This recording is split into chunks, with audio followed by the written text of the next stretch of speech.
ત્યાં હાથમાં ભીખનું પાત્ર, આ હાથ કમર ઉપર, થોડું માથું હલાવ્યું ભાઈએ. આમ ભિખારી, આમ અભિમાનના પાર નહીં, ભીખ માગીને ખાવું અને ગામ આખું મારી પૂજા કરે એવું પાછું ઈચ્છવું. એક ભિખારી હતો, પછી ભીખ માગતો રસ્તાની આમ કોરે બેહીને આવતા જતા ગમે હોય એની પાસે ભીખ માગે. તો જેને માગવાની આદત પડી ગઈ હોય ને એ તો મોટરવાળા પાસે તો માગે, પણ બાવા સાધુ નીકળ્યા હોય એની પાસે માગે. એ બાપુ ક્યાંક દેતા જાઓ. અરે પણ દેવા આ બાપુ થયા હોત એમને આ બધું છોડીને તો આવ્યા યાર. એને દેવાય કે એની પાસેથી તમે ક્યાંક દેતા જાઓ. તો નારદજી ત્યાંથી નીકળ્યા એટલે એની સામે ભિક્ષા પાત્ર આમ આગળ કર્યું. એ બાપુ આમાં ક્યાંક દેતા જાઓ. નારદજી કે તંબુરો આપું, કરતાલ આપું, મારી પાસે ઈ છે. ભગવાનનું નામ બાપુ એ તમે રાખો, એ તમારું કામ. અમારા જેવા ગરીબ માણસથી એ તંબુરો ન હચવાય, કરતાલ અમારે ખોવાઈ જાય, એ બધું તમે રાખો, તમને શોભે. તો એના સિવાય તો મારી પાસે કાંઈ નથી એમ કરીને નારદજીને, એ બાપુ ઉભા રહ્યો, આમાં ક્યાંક દેતા જાઓ, આમાં ક્યાંક દેતા. તો ભાઈ મારી પાસે તો કાંઈ નથી, એક કામ કર, હું તને ચિઠ્ઠી લખી દઉં કુબેર ઉપર. અને આ તો દેવર્ષિ ને, દેવતાઓના ઋષિ અને દેવતાઓના કેશિયર, કોષાધ્યક્ષ એટલે કુબેર ભંડારી. નારદજીએ કુબેર ઉપર ચિઠ્ઠી લખી દીધી કે આ માણસનું પાત્ર ભરાઈ જાય એટલું એને આપજો.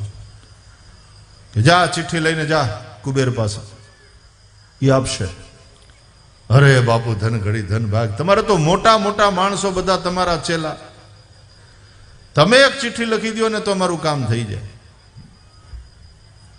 લોકોને હોય આવે પગે લાગવા, પછી એમ કે ફલાણાના ઉપર ચિઠ્ઠી લખી દો ને અમારા છોકરાને નોકરી મળી જાય. અંતે ખાસ પાછા એમ કેવરાવે, ખાસ તમને મળવા આવ્યા છે ને અમારે ખાસ કામ છે. પછી ખબર પડે કે આ તો નોકરી લગાડવાનું કામ છે. સાધુ સંતોનો ઉપયોગ લોકો આવો કરે.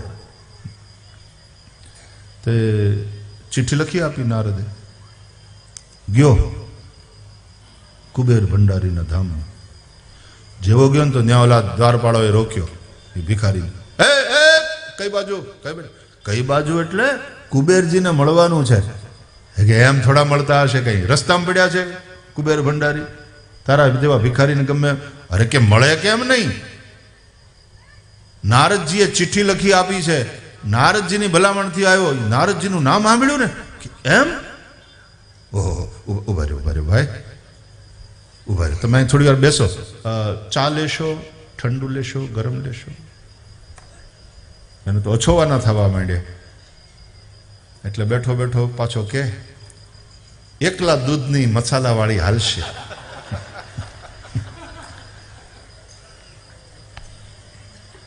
મનોમન રાજી થયો કે આ બાપુનું અહીંયા હાલે છે, બહુ બાપુનો પ્રભાવ તો છે. જ્યાં આમ નામ પડ્યું બાપુનું ત્યાં તો આમ આ લોકોનું વર્તન બદલાઈ ગયું આખું.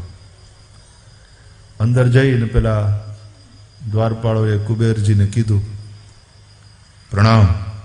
કોઈ ભિખારી આવ્યો. કુબેરજી કહો અત્યારે કોઈ ટાઈમ નથી ભાઈ, એવી રીતે અત્યારે ડિસ્ટર્બ નહીં કરો, મારે મહત્વનું છે, આ સ્ટોક લઉં છું, મારે યર એન્ડિંગ છે, બધું પૂરું કરીને આપવાનું છે. અરે કે નહીં પણ એને કામ છે. અરે કોઈ નહીં મતલબ કોઈ નહીં, અત્યારે ટાઈમ જ નથી. અરે એમ નહીં મહારાજ, નારદજીની ચિઠ્ઠી લઈને આવ્યો છે, નારદજીની ભલામણ ચિઠ્ઠી. હે નારદજી? અરે બોલાવો એમને બોલાવો. ત્યાં તો કુબેરજીએ બોલાવ્યો. દ્વારપાળ બહાર આવ્યા અને ત્યાં આવીને કે આપને કુબેરજીએ ખૂબ આદર સાથે બોલાવ્યા છે, આવો પધારો. ત્યાં તો ફાટલે લુગડે છાતી કાઢી, હાથમાં ભીખનું પાત્ર લઈ, ઘણાને થોડુંક માન મળે ને ત્યાં તો આમ ચકલી ફૂલે કે ચડે. એ માને પાછું કોકને હિસાબે મળ્યું હોય, પણ તોય આની ચકલી ફૂલે કે ચડે. એ પછી ભૂલી જાય કે આ ખુરશી થોડા વખતની છે, આ જનતાએ ચૂંટીને મોકલ્યો છે તને, એટલે થોડા પૂરતું માન છે. 5 વર્ષ એટલે એમ ફૂલે કે ન ચડવી જોઈએ.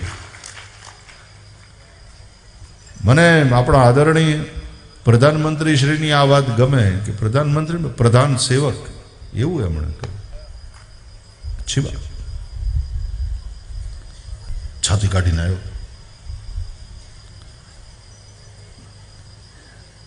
કુબેરની સામે જઈને ઉભો રહ્યો. કુબેરે હાથ જોડ્યા. તા કે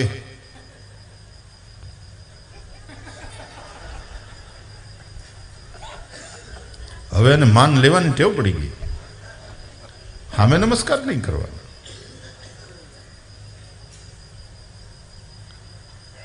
રામાયણમાં હનુમાનજી બ્રાહ્મણનું રૂપ લઈને ગયા ને રામની પરીક્ષા કરવાને કે આ કોણ આવે છે, રામ ને લક્ષ્મણ.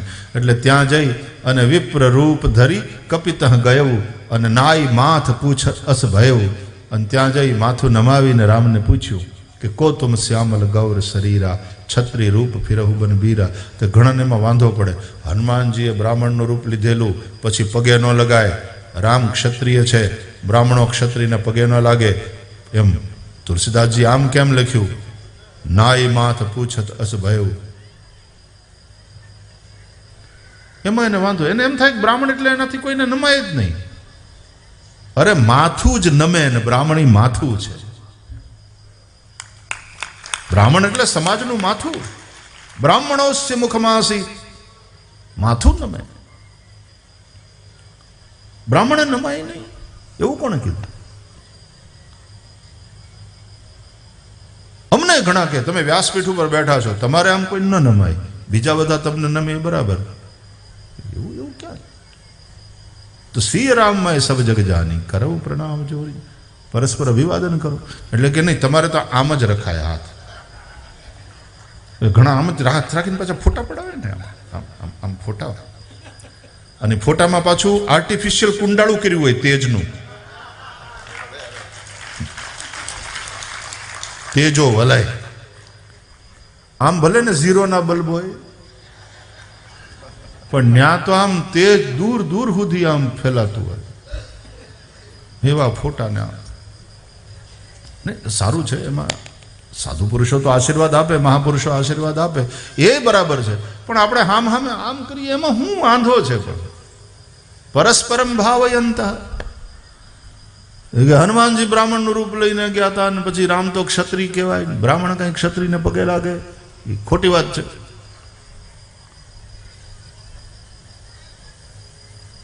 ભાઈ એમાં રામ ક્ષત્રિય બરાબર, પણ આ ટાણે જંગલની અંદર રામ તાપસના વેશમાં છે. તાપસ વેશ વિશેષ ઉદાસી. અને આવો ઉદાસી વૃત્તિને ધારણ કરીને જે તાપસ વેશમાં હોય ને, બ્રાહ્મણે તો એને પગે લગાય, પછી ગમે એ વર્ણનો હોય પગે લાગે. અમારે સાધુઓની પાસે જાય ને એટલે સાધુઓ એકદમ પ્રેમથી અમને કે ઓમ બ્રહ્માય નમઃ. અમે કહીએ બાબુ નમો નારાયણ. તો સાધુ પુરુષો પાછા કે ઓમ બ્રહ્માય નમઃ. એ વળી પાછા અમને પગે લાગે. પરસ્પરમ ભાવયંત શ્રેય પરમ અવાપ્સ્ય. પગે લાગવામાં શું વાંધા પાડવા યાર? વાંધા પાડવાના વાંધા હોવા જોઈએ. પગે લાગવામાં શું વાંધો પાડવા? ઘણા નો જ પગે લાગે. એને એમ થાય કે અમારે આમ જ રહેવાય. તો નારદજીએ મોકલ્યા છે સમજીને. ઊંચા આસન ઉપર બેઠા હતા કુબેર, તો ત્યાંથી પણ એમણે અભિવાદન કર્યું. પધારો પધારો પધારો. ત્યાં હાથમાં ભીખનું પાત્ર, આ હાથ કમર ઉપર, થોડું માથું હલાવ્યું ભાઈએ. આમ ભિખારી, આમ અભિમાનના પાર નહીં. ભીખ માગીને ખાવું અને ગામ આખું મારી પૂજા કરે એવું પાછું ઈચ્છવું, તો એ ભિખારી બને નહીં ચાલે. ભિક્ષુ બની જા તો થાય. કે તું ભિક્ષા માગવા જઈશ તોય લોકો તને પગે લાગશે. પધારો પધારો પધારો બાપુ, પધારો પધારો સ્વામીજી. સાધુ પુરુષના અમારે ત્યાં પગલા થયા. સાધુ સંત યેતી ઘરા, તોચ દિવાળી દસરા. મહારાષ્ટ્રમાં કહે. બોલો શું સેવા કરીએ? એટલે ભિખારી કે નારદજીએ ચિઠ્ઠી આપી છે ભાઈ,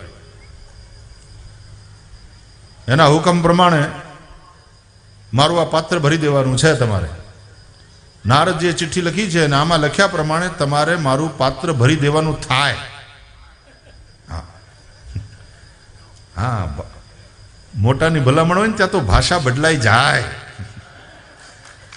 આ ચિઠ્ઠી અનુસાર તમારે મારું પાત્ર ભરી દેવાનું થાય. હું સમજ્યા કુબેરજી? હા હા, લાવો લાવો લાવો ચિઠ્ઠી લાવો. એટલે સેવકે એની પાસેથી લઈ ચિઠ્ઠી, ભિખારી પાસેથી કુબેરજીને આપી. ત્યાં તો કુબેરજીએ ચિઠ્ઠી લઈ અને પેલામાં આંખે લગાડી. નારદજીનું કેટલું માન, નારદજીનો કેટલો આદર. આંખે લગાડી કે આમ નારદજી આપણને ક્યારેક જ કંઈક સેવા સોંપે છે. નહીં તો નારદજીને એમ કહે કે બાપુ મારા કાંઈક સેવા અમને, તો મારે કાંઈ સેવા જ નથી, તમે હરખી રીતે જનતાની સેવા કરો, એ જ મારી સેવા. પણ આજે પહેલી વાર નારદજીએ કંઈક સેવા સોંપી છે. ચિઠ્ઠી વાંચી, એમાં લખ્યું હતું, પ્રિય કુબેરજી, આ માણસ ભિખારી છે, દરિદ્ર છે, એનું પાત્ર ભરાઈ જાય એટલું એને આપજો. સદા કુશલમ અસ્તુ, નિત્ય કુશલમ અસ્તુ. આશીર્વાદ. નારદજીની ચિઠ્ઠીને વળી પાછી આમ આંખે લગાડી અને પછી કુબેરજીએ પૂછ્યું કે ભાઈ કઈ પાત્ર લાવ્યા છો? હોય જ ને, જેવા તેવા કઈ ભિખારી છે, તો ભીખનું પાત્ર તો હોય જ ને. હા હા, તો આમાં લખ્યું છે એ પ્રમાણે બિલકુલ આપનું પાત્ર ભરી દેવાનું થાય. પોતાના સેવકને હુકમ કર્યો કે જાઓ એક ટોપલો લઈ આવો. હવે આનું પાત્ર એવડ્યું ભીખ પાત્ર, પણ ટોપલો અવડો, અને એમાં સોનામોર ને હીરા ને માણેક ને મોતી ને ખજાનામાંથી આખો ટોપલો ભરી સુખી ખેડૂત ખીહરમાં, એટલે કે મકર સંક્રાંતિમાં બ્રાહ્મણો આવ્યા હોય અને જેમ કોઠીનું હાણું ખોલી અને મોટી હુંડી ભરી અને બાજરો લાવે, અને બ્રાહ્મણોની પાસે તો ખાલી જોડી હોય, પણ એ ઉદારતાપૂર્વક જેમ આખી હુંડી ભરીને લઈ આવે. હુંડલો ઓલાનો હોય અને હુંડી પછી ધાતુની હોય, પણ એ આમ હોય મોટી, ભરીને લઈ આવે. એમ આખો ટોપલો ભરીને લઈ આવ્યા અને કુબેરે કહ્યું આમના પાત્રમાં નાખો, ભરી દો. એટલે સેવકોને એમ હતું કે આવા તો કેટલાય પાત્ર ભરાઈ જાય એટલું આ ટોપલામાં છે, ઓછામાં ઓછા 10 પાત્ર ભરાઈ જાય આના એટલું આ ટોપલામાં છે. એટલે કુબેરજીએ કહ્યું બધું નાખી દો, બધું નાખી દો. આવડાને એમ હતું પાત્ર ભરાઈ જાય પછી બધું નીચે પડશે, તો કે જે કંઈ હોય એને નારદજીએ ચિઠ્ઠી લખી આપી છે, પહેલી વાર આપણને સેવા સોંપી, એને આપો. એટલે સેવકોએ આખો ટોપલો ઓલા ભિખારીના પાત્રમાં ઠલવ્યો. આશ્ચર્ય એ બધું જ અંદર જતું રહ્યું, એક હીરો એક હોનામોર બહાર ન પડી, બધું અંદર જતું રહ્યું. અને છતાંય પાછું પાત્ર ખાલી. ભિખારીના પાત્ર જાણે બધું ચૂહી લીધું હોય એમ, બધું જ લઈ લીધું, એક હીરો બહાર ન પડવા દીધો. આખો ટોપલો અંદર ઠલવાયો અને તોય પાત્ર ખાલી. પેલા સેવકોએ જેણે ઠલવ્યું ને એ તો સડક થઈ ગયા કે હા હું ક્યાં ગયું, આના 10 પાત્ર ભરાઈ જાય એટલું આ ટોપલામાં હતું. ત્યાં ભિખારી હસતા હસતા કે ખાલી છે, આને ભરી દેવાનું થાય. ચિઠ્ઠી પ્રમાણે આને ભરી દેવાનું થાય છે. એટલે કુબેરજીએ કહ્યું કે હા હા ભાઈ, બિલકુલ નારદજીની આજ્ઞા છે, ભરી દે. ઓલા માણસોને કીધું બીજું લઈ આવો, બીજો ટોપલો લઈ આવો. બીજો ટોપલો લઈ આવ્યા, હીરા રતન માણેક હોનામોર. વળી પાછો ટોપલો અંદર નાખ્યો, એ પાત્રની અંદર બધું જ જતું રહ્યું અને છતાંય પાત્ર ખાલી. એટલે પાછો આર્ટિફિશિયલ હસી અને આવા આર્ટિફિશિયલ હસતા હોય ને આપણને આમ ખીચ બહુ ચડે એની ઉપર. ખોટા ખોટા દાંત ભરી દેવાનું થાય છે. નારદજીએ ભરી દેવાનું કીધું છે.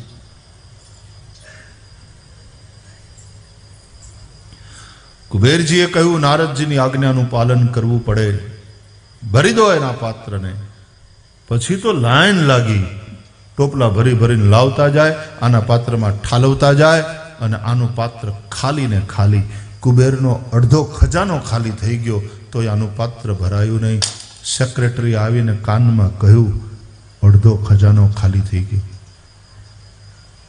એની ગુસપુસ સમજી ગયો પેલો ભિખારી. એ કે જે હોય એ પણ ભરી દેવાનું થાય છે. ચિઠ્ઠીમાં લખ્યું છે. તો કુબેરજીએ કહ્યું લાવો, હજી લાવો. અને આમ કરતા કરતા લાવતા ગયા ટોપલા ભરી ભરીને ખજાનો. આ ભિખારીના પાત્રમાં ઠાલવતા ગયા અને છતાંય પાત્ર ખાલી ને ખાલી રહ્યું. એમ ખજાનો આખો ખાલી થઈ ગયો. કુબેર કે હજી લાવો. એટલે પછી ઓલા સેવકોએ કીધું હવે નથી.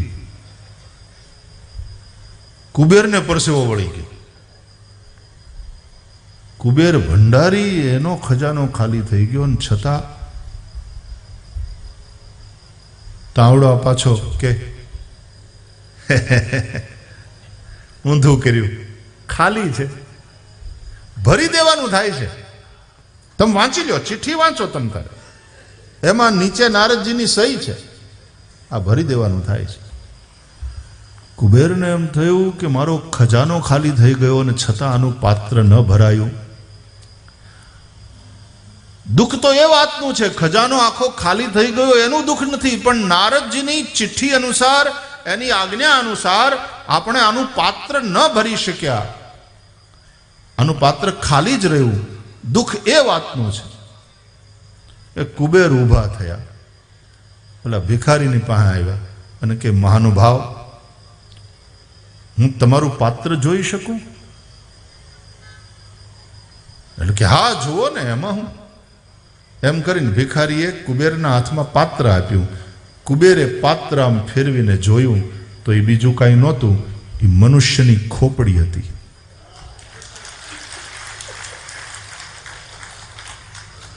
કુબેરનો ખજાનો મળે તો એ ખાલી ને ખાલી. હજી જોઈએ, હજી જોઈએ, હજી જોઈએ. અસંતોષ, એવી તૃષ્ણા. મનુષ્યની ખોપડીનું આ પાત્ર ભરાતું જ નથી. શ્રીમદ ભાગવત કહે છે એક જ પુરુષને દુનિયા આખીની સંપત્તિ મળી જાય તોય એને ધર્વ નહીં થાય, એને સંતોષ નહીં થાય. સંપત્તિ ભેગી કરવામાં અને વિષય ભોગમાં ઇન્દ્રિયો તૃપ્ત થશે જ નહીં. અને એટલા માટે આપણે જ ક્યાંક મર્યાદા રેખા દોરવી કે હવે બસ એ જ ઉપાય છે. ઇત્યનેન અલમ.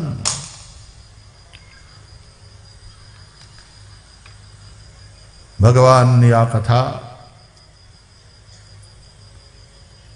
એવો સંતોષ અંદરથી આપી દે. સંતોષ એવ મનુષ્યસ્ય પરમ નિધાન. તો